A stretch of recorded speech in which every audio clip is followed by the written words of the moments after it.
Предупредување, видеото има содржина која на некого може да му пречи. Препорачана дискреција на гледачот. Добро, тоа втора епизода од нашето шоу IGSK. Денес имаме една многу позната случка, дека ќе ја читаме, ќе дискутираме, се работи за Анабел. Знам дека сте слушнале и верувате ќе биде многу интересно, ево моето сценарие тука на ватовот. Ќе почнам сега да го читам, ќе дискутираме, ќе биде многу интересно. Оваа случка инспирира многу големи филмови. Еден од тие филмови ги гледав и можам да кажам, не може да спијам после недела дена добри умов кошмари да речам. Во 1952 година паранормалните истражувачи Ед и Лорен Ворен отвориле здружение за истражување на обседнати куќи. До денешен ден тие се починати и нивниот зет Тони Сиера го издружението. Низ годините имаат истражувано преку 500 случаи на обседнатост. Дали биле обседнати куќи, луѓе и такви, да речам, паранормални работи. Неколку од тие случаи подоцна премина во познати филмови кои што се The Conjuring, The Haunting in Connecticut и непозната меѓу нив хоророт во Амитвил.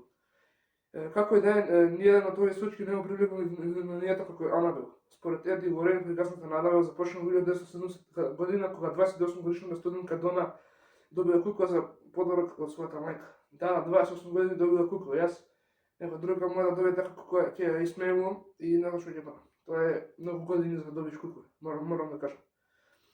Дона е стала куклата на незиниот кревет во портман што го делела со цивенката Енџи.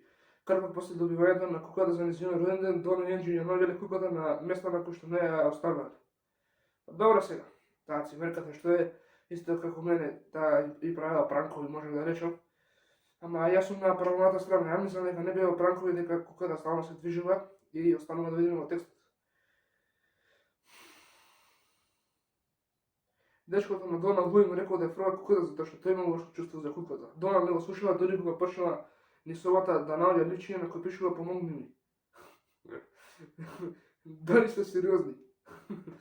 Не, ова не е могуќе. Еден ден како на куклата имала крв, тие конечно решиле да побараат помош од стручњаци. Со помошта на стручњаците тие направиле сеанса каде што се дознало дека во куклата е дух на 11 годишно девојче по име Анабел Хигинс. Oh my god. Како да го првотам ова.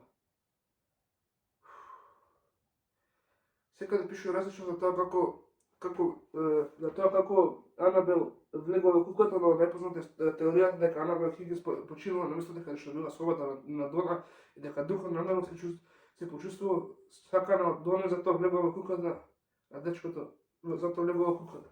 Дали јас морам да прашам моите родители да нема некој починато под ова земјиште. Сега ми е страв. Да се да го прочитам текстот. Ја не мислам дека ова било финалното сценарио. Лу се повеќе се противува во врска со куклата. Една ног дека Лу спиел кај Дона се разболил со чувството на спиечка парализа. Не може да ги мрдне нозете и наците, а потоа ја видела Анабел на нозете која што се качува врз неговото тело и кога стигна до неговата да глава, таа почнала да го дави. Кога се разбудил, тој знае дека не било сон. Oh my god. Куклата почнала да го дави, не може да го чувствам. Ако ме дави, така ќе земам, ќе престанам да зревам со сета сила. Каква кукла е. Да, ова е многу позната приказна и не ме прпат ова да го читам, затоа дека реагирам.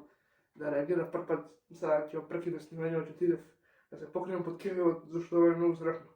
Сеќаш што не го читам прпат. Еден ден после сомнително давење на Лу, Енџи и Дона се спремале за екскурзија, кога слушнале силен писок од собата каде што седела Анабел. Кога гледале во собата не имало никого, освен Анабел. Oh my god. Дона решила дека доволно и викнала свештеник и подоцна ги повикал Ед и Лорен Ворен.